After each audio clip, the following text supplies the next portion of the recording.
We start in America, and US President Donald Trump has invoked emergency powers to boost domestic production of critical minerals to rely less on China.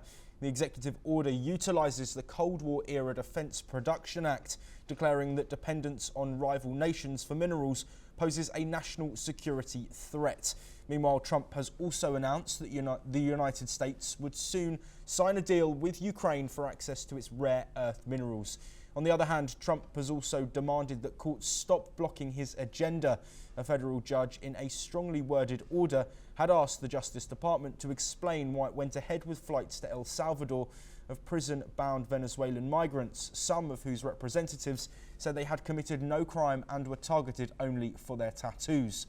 Trump responded to this in a post on his online platform Truth Social by stating that it is his goal to make America great again, and such a high aspiration can never be done if radical and highly partisan judges are allowed to stand in the way of justice. Following this, Trump's senior advisor Elon Musk promoted the America PAC, a pro-Trump political action committee established by Musk, and said it would give $100 to Wisconsin voters who signed the petition in opposition to activist judges. The petition, which Musk reposted on his social media platform X, urges Wisconsin voters to sign by April the 1st, when the northern state elects a judge for its Supreme Court. Well, joining us to discuss all of these developments is Ross Feingold, a political risk analyst who is joining us from Taipei in Taiwan. Ross, thank you ever so much for joining us once again. I want to first look at this mineral deal, this Cold War era ruling that Trump has sort of looked at to get this mineral deal through and get reliance away from countries like China. Do you think this move by Trump is justified, and what could be the ramifications of it?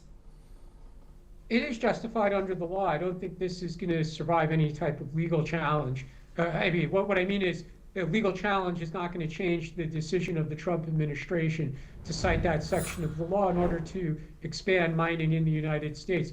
There are a lot of laws that do have these kinds of national security bases for carrying out a decision, and we see Trump using those bases in trade-related matters, in immigration-related matters. So I think he has a good case that this is within the presidential authority to do this, and it could be that the private sector will be willing to invest more money in domestic mining and refining, and that the United States might, over time, lessen its dependence on China for some of these minerals. Yes, Ross, looking at the action that he's already put in place and some of the moves that he's made, of course, judges looking to block them or pause them. He has hit out against judges, specifically looking at the deportation of Venezuelan migrants to El Salvador. Is there a risk here that Trump is potentially making this a war where it's him versus the judicial system, and how might that also play out?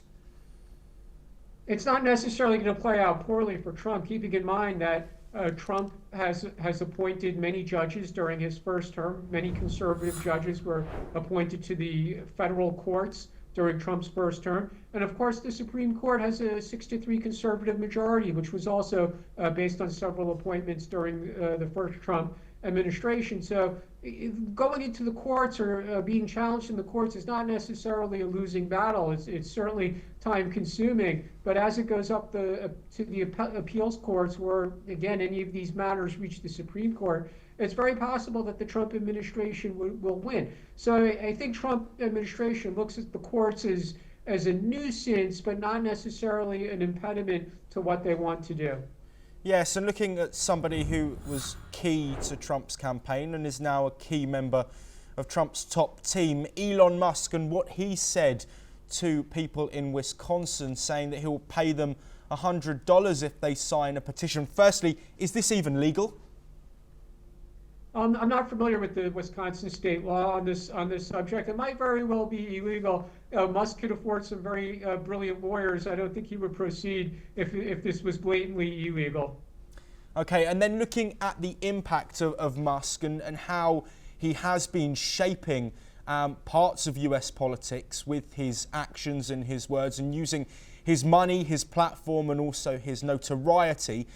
Do you think this is a pattern that we're going to see continuing with Musk backing Trump up and using that might that he has politically and also financially? Yeah, the interesting thing here is that he's inserting himself into a state level election. So last year, he inserted himself into the presidential election with an enormous amount of money that he donated to support Trump's election, using his own platform as a megaphone through posts on Twitter, or X as it's called now, to build support for President Trump. And now he's doing it on the state level and in a race for the state courts. So it'll be very interesting to see whether or not he motivates voters in Wisconsin to vote the way that Trump and Musk want, which is to vote for the conservative Republican candidate.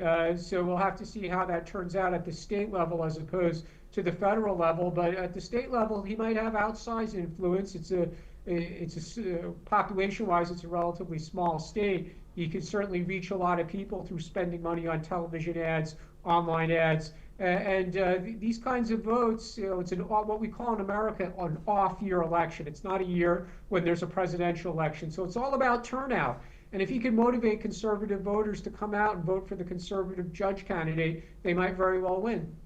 Yes, and Ross, to bring an end to this discussion, we have, of course, seen not radical, but serious steps being made by Trump to follow through on the promises that he's made. And despite the challenges he seems to be moving forward, do you think this is a blueprint that will continue throughout the rest of his term? Very likely. We know that advisors to President Trump, they believe very passionately in the executive branch's authority over the government. And they talked about that during the campaign. Advisors made that very clear when they would do interviews or they would write commentaries during the presidential campaign, that they see that the president, or they view the president's authority as extremely expansive over the executive branch of government. They don't believe that certain agencies are independent of the president, for example. So they talked about doing this, and now they're actually doing it. So it's not a surprise, and we'll have to see how much of it holds up in the courts. Ross Feingold, as always, thank you so much for your time and your excellent insight.